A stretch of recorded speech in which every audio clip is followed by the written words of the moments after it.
بسم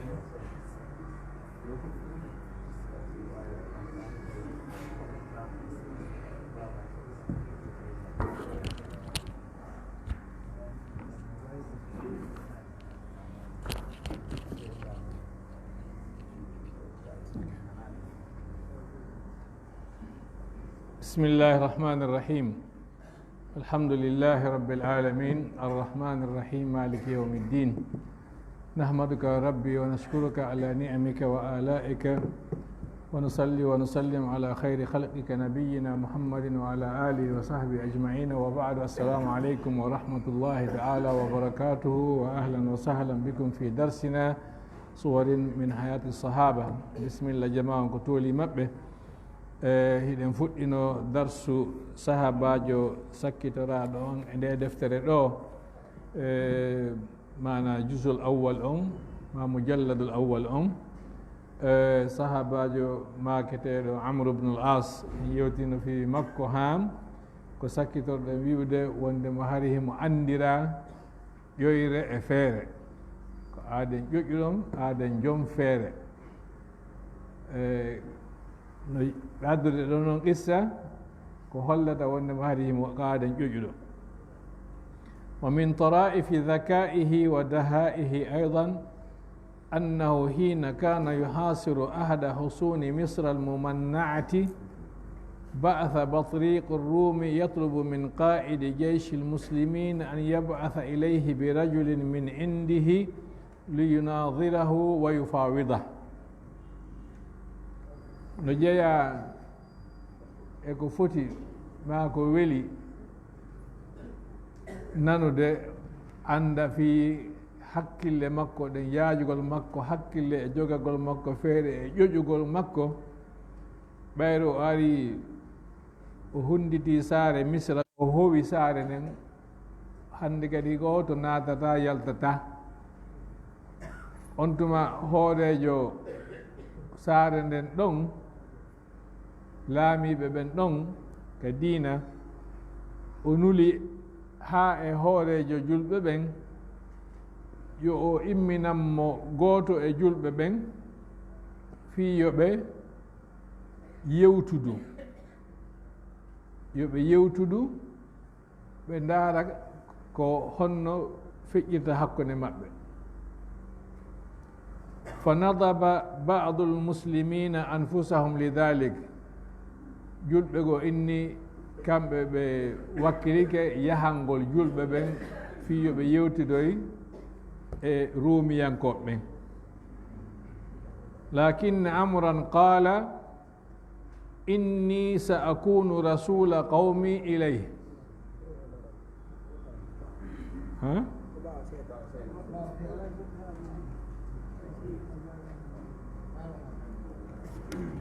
كنت حتى طيب وليست هذه هي كل مزايا عمرو بن العاص رضي الله عنه وإنما كان عمرو أحد دهاة العرب المعدودين مجيانو ɓurɓe ƴoƴude ɓen goɗɗo watamo ɗaynude mo ƴoƴi ha o ɗaynotako himo jeeyano gooto e ƴoƴuɓe arabuɓe ɓe ɗuuɗa ɓen si innama tum ma'dudu hare ɗuuɗa ayyaman ma'dudat andi hare no limo to lima o hare ɗuuɗa wa wahidan min abaqiratihim al afdhadi nadirin himo jeeyano kadi e gooto e marɓe haqqille maɓɓe ɓe ɗuuɗa ɓen wala alla min atrafi suwari dahaihi wa dhakaihi ma salakahu fi fathi misr no jeeya e ko hollata ko ɓuri e ɓangude fi ƴoyre yaagal makko ngal no o rewdi noon ha o udditi misra faqad dhalla yugri lfaruqa ridwanullahi alayhi bi fatihiha hatta adina lah o coobanno seydna omar wondema uddudugol misra ngol no wondi e fa'ida o coobani ɓe ɗum moƴƴa ha o newnanima mi newnanima yahu andi uddudugol ngol wona yaagol uddita supermarché wonɗe yewtude fi mum ɗo ko yaagol jihaadi yimɓe seeɗaɓe yaha tawa leydi no ɗi fotata noon fof e doole mayri on fof e laamu mayri on fof aqada lahu ala 4000 min jundi lmuslimin ɓe haɓɓi darapo ɓe jonnimo ɓe wattidi e makko yimɓe guluuji nayo famada amrun bi jundihi la yalwi ala chey o fokkiti o ala yeƴƴitade hay e hunde o ala yeƴƴitade hay hunde o ala honno wiyantele wadde yaha ara mema itta lakinnahu lam yamdi ala rahilihi illa qalilun hatta dakhala uthman bnu affan ala umar kono o fokkiti o yehi neɓaali tun seydna ousmane ari ka seydna umar wa qala lahu ya amira almuminin inna amran la miqdamun jari wa inna fihi hubban lil imara seydna ousmane wi seydna umar amru bnu l asi o ko aaden suusuɗo reedu hulata masibo hulata ukkade e masibo suusi reedu ha feƴƴi himo yiɗi kadi laamu fa akhsha an yakuna qad kharaja ila misra fi gayri uddatin wala adad fa yuarridu almuslimina lil halaka miɗo huli ha wota taw cuucal makko ngal e faale laamu ngun ko ɗum ɗowimo fiyo o yaha fi haɓoygol misra hara o ala aalaji haɓirɗi o jogaki yimɓe haɓoɓe hande kadi o halka o wona saabu halakuye ɓe julɓe wonɓe ɓe woni yaadore ɗo si yimɓe seeɗaɓe ari naati e saare tawi ɓe heeɓilaki moƴƴa yimɓe saare nde waɗaɓe fof fa nadima alfaruqu ala idnihi li amrin bi fatihi misre wadduma seydna omar taski ha ɓe ninsi jaga ɓe waɗatano wa ba'atha khalfahu rasulan yahmilu ilayhi kitaban minhu bi hada shan ɓe windi lettere goo ɓe immini goɗɗo ɓaawo makko yo yahu andinamo de haray koɓe winoɗa kon wona no woni fama zala yatashagalu fa adraka arrasulu jeysa almuslimina fi rafah min ardi Palestine imminanoɗo madinatul munawwara on o ari o hewtiti amru bnu l asi ka wiyete saare rafah ha joni nde wooda e nder leydi Palestine ndi falamma alima amrun bi qudumi rasuli min indi lfaruq wa annahu yahmilu ilayhi kitaban minhu tawajjasa khifatan min alkitabi alladi ma'a ɓayro andi seydna omar immini goɗɗo on ɗon ari himo addori lettere jonno himo sikkiti ko honɗum woni ka lettere ɗon o sikkiti lettere agalu an istiqbalihi wa yugiddu seyra hatta balaga qaryatan min arishi misre o ɗaɓɓi ko hilno kene o jaɓali yiidude oya o gundi moƴƴa kañ ko e kono ngon haa ɓe yalti e leydi Palestine ndi ɓe naati joni e nder territoire misre on ka wiyete arish misre inda dhalika istaqbalahu wa akhadha alkitaba alladi jaa bihi wa faddah ko on tuma ɓayɗo o naati e nder leydi misra ndin o inni ko hombo amirul muminin on immini o inni komin ko honɗum ɓe jonnuma ko lettere honto woni hino ɗo awa addu wa faddahu fa ida fihi o udditi lettere mo tawi in adrakaka kitabi hada qabla an tadkhula arda misra farji ila mawdi'ika si o lettere an hewtima adi a naatude e nder leydi misra ndin yiltito haa ka wonnoɗa ɗon yiltito haa ka wonnoɗa ɗon ñande mi newnannuma wa in kunta dahalta ardaha famdu li wajhika si tawi noon a naati e nder leydi maɓɓe ndin awa wakkilo فدعا بالمسلمين وقرأ عليهم كتاب الفاروق وقال ألستم تعلمون أننا في أرض بركة الله وتوفيقه فود الله يهم وكان أن فتح الله على يديه مصر ɗon on feƴƴi hollugol mo mari kanno e ndela mo ƴoƴi aaden ƴoƴuɗo lanɗon no immini lettere o hewdi tun awa aru so tawno aron ɗon o jangi ɗon lettere ɗon oya inni sa lumbali keerol ngol awa yilto so tawi a lumbi awa continue yo noon ko kanko ɗum miijitani ɗum hoore makko ɗum no wawi wonde woniri noon le o anda ko no wonirayno ɗum woni goo hollugol ƴoyre makko nden wa min taraifi dakaihi wa dahaihi aidan hollugol kadi ƴoyre makko nden e margol makko hakkille annahu hina kana yuhasiru ahada husuni misra almumannaati ba'atha bitriq الrumi yatlubu min qaidi jaysh almuslimina an yab'atha ilayhi birajulin min indihi liyunadhirahu wa yufawidah. hoore ɓayro ari o hunditi saare nden mana o jogike saare nden naatata yaltata joni noon ɓeya toon hoorejo on toon nuli e makko yo imminanmo goɗɗo mo o yewtida kamɓe ɗiɗo ɓe daaridira ko homɓe wonɓe toon ɓen est ce que ɓeno mari haqqe argol ɗo fii ɗum kaɓe mara haqqe fii mum yo ar ɓe yewtida e makko. fa nadaba badu lmuslimina anfusahum lidalika woɓɓe maɓɓe immi dari inni nulelam mi yahay lakinna amran qala inni sa akunu rasula qawmi ileyk. amru ɗum laasi inni min mi wonay ko min jama an o nuli e makko mi wonay hara ko min nula e makko. ثم مضى إلى البطريق ودخل عليه الحصن على أنه مرسل من لدن قائد المسلمين. ari o naati o hewti ka oya wondema ko hoorejo julɓe ɓen nulimo yani ko aade ni nani ko hoorejo julɓe ɓen nulimo. iltaqa bitriqu rumi bi amrin wa huwa la yarifu. hoorejo maɓɓe on jaɓɓimo o andamo. wa dara baynahuma hiwarun namma an abqariyati amrin wa hinkatihi wa dhaka'ih. ɓayru ɓe yewti e nder yewtereji maɓɓe ɗin yaltiti e tigi tigi wondema amru o ko jon haqqille muutiɗe ko aaden ƴoƴuɗo ko aaden jom feere.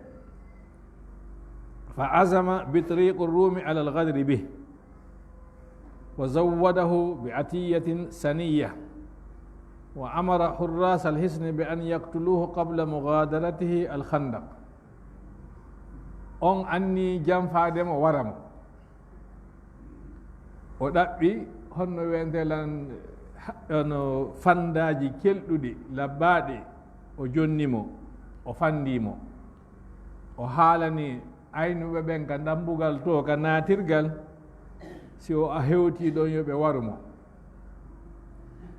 lakinna amran ra'a fi uyuni alhurrasi ma athara ribatahu fa aada adrajahu lilbatriq. ɓayɗo yeehi o ɓadike ka dambugal o haynike ɓe aynunoɓe ɗon wattani yilano yiiri ɓe noon e ɗum ɗo no wondi e sikke o sikkitiɓe. ɓayɗo o sikkitiɓe o yiltiti ha o hewtoyi hoorejo on toɗe o wiimo inna alhibata allati wahabtaniha ayuha sayidu la takfi abna'a ammi jami'an fahalla adinta li bi an atiyaka bi ashratin minhum liyanalu min karimi ata'ika ma nilt. o inni lanɗon ko fandiɗon lankon ɗo yonanta lammin e ɓiɓɓe bappiraɓe am ɓen yanni musidɓe an hiɓɓiɓe ɓen tigi yonantamen ko fandiɗan lon ɗo acce newnanon lammi kamɓe kadi ɓe heɓa sifa ko komi heeɓi ɗo. fa surra albitriqu bidalika on tuma oya weltori ɗum moƴƴa wa manna nafsahu bi qatli asharatin minhum badalan min wahid. o wi ɗo moƴƴi si ɓe ari ɗo ɓe sappo warugol sappo no ɓuri warugol gooto. fa ashara ila hurrasi alhisni bi an yukhallu sabila. o signali ɓeya wonnema o acce o yalta. o kutibat li amr ibn al-as an-najah. allah hoddiranimo hisugol ɗo o waraka. walamma futihat misru wa tamma istilamuha lilmuslimina iltaqa bitriqi rumi bi amr ibn al-as faqala lahu fi dahsha ahada anta qala na'am ala ma kana min gadrik. ɓay noon allah waɗi ɓe hetti saare nde ɓe naati toon on tuma ɓe waawiɓe ɓeya jebbilike on tuma noon ɓe naati ga saare oya hoorejo bitriqu maɓɓe on ari noon yii Amru ibnul As en ko an jaga ko an en hi e hoore jamfa ko jamfinoɗa kon fof hinola wa kana Amru ibnul As ila dhalika min ahsani nnasi bayanan wa afsahihim lisana e hoore ko ƴoƴi ɗo ko aɗen marɗo ɗengal ko wawɗo yewtude mo mari ɗengal mo wawi yewtude hatta inna al-Faruq ridwanullahi alayhi kana yara fi fasahatihi ayatan ala qudrati llahi subhanahu hakke ma ko Amru ibnul As wawi haala Seydina Umaru tigi yiyayno wawgol haala makko ko ini ɗum ɗo ko kodduri e Allah ni ko doole Allah ni fa kana ida ra'a rajulan yatalajlaju qala amantu billah so yino goɗɗo no me'a ma no ettenno e haala inna mi gomɗini Allah inna khaliqa hadha wa khaliqa Amr ibn al-As wahid taguɗo o wonɗo ettennade ɗo me'a ko on tigi Khalid tagi Amr ibn al-As mo me'ali ha hande on wa min balighi kalami Amr ibn al-As qawluhu ar-rijalu thalatha no jeeya e konngudi makko maanditaɗi ɗin ko wi ɗo kam wo yimɓe ɓen ko tato rajulun tammun wa nisfu rajulin wala shay wo yimɓe ko feccere neɗɗo emo wona hay fus amma ar-rajulu tammu fa huwa alladhi kamula dinuhu wa aqluhu koni aden timmuɗo ko timmuɗo diina e hakkille mana peewal ngal e gandal ngal no yaadi haqqille no woodi peewal no woodi fa ida arada an yaqdiya amran istashara ahla ar-ra'yi fala yazalu muwaffaqa si himo faalama ƴettude feere faala wadde goɗɗum o diisinoto yimɓe joom feere en ɓe fewjanamo o waɗa mana ko ɗum woni aade jon hakkil wona miijitantoɗo hoore muɗum ko fewjinotoɗo woni jon hakkil wa amma nisfu rajuli fa huwa alladi yukammilu llahu lahu dinahu wa aqlah amma feccere neɗɗo on ko Allah timminantamo diina makko kan e haqqille makko ɗen oɗa no timmani hoore mum oɗo noon ko Allah woni timminandemo diina kan e haqqille ɗen الناس أتبعه وأترك رأيي لرأيه فيصيب ويخطئ on mo Allah on timminani on si o faalama wadde goɗɗum o diisinota ko hay e gooto inna ko hombo e yimɓe ɓe mi jokkata mi acca feere ande mi jokka feere makko ne homɓe woni ɓen ko hombo ɓurillan feere mi acca feere ande mi jokkamo ko ɗum woni ko hakkille makko o immo waɗa ko watta ko wonde o hawrodira wonde o falja wa amma alladi la shay mo annduɗa wona hay fus on fo huwa man la dina lah wala aqla fala yazalu mukhti'an mudbira wallahi inni la astashiru fi l-amri hatta khadami o wi neɗɗo mo wona hay hunde on komo annduɗa diina ala hakkille ala e yiiɗa mo himo falja himo yaara ɓawre piiji makko ɗi fof no yaara ɗum ɓawre o inni noon kanko o wondiri Allah o diisinoto kala ko yani hay golloɓe makko ɓen yani fittoɓe layɓa wuppa ɓen golloɓe ɓen tigi o diisinotoɓe si goɗɗo yani fewjinoto e maɓɓe ولما مرض عمرو بن العاص مرض الموت وأحس بدنو الأجل غلبته العبرة وقال ɓayɗo o nawni mbaro mayde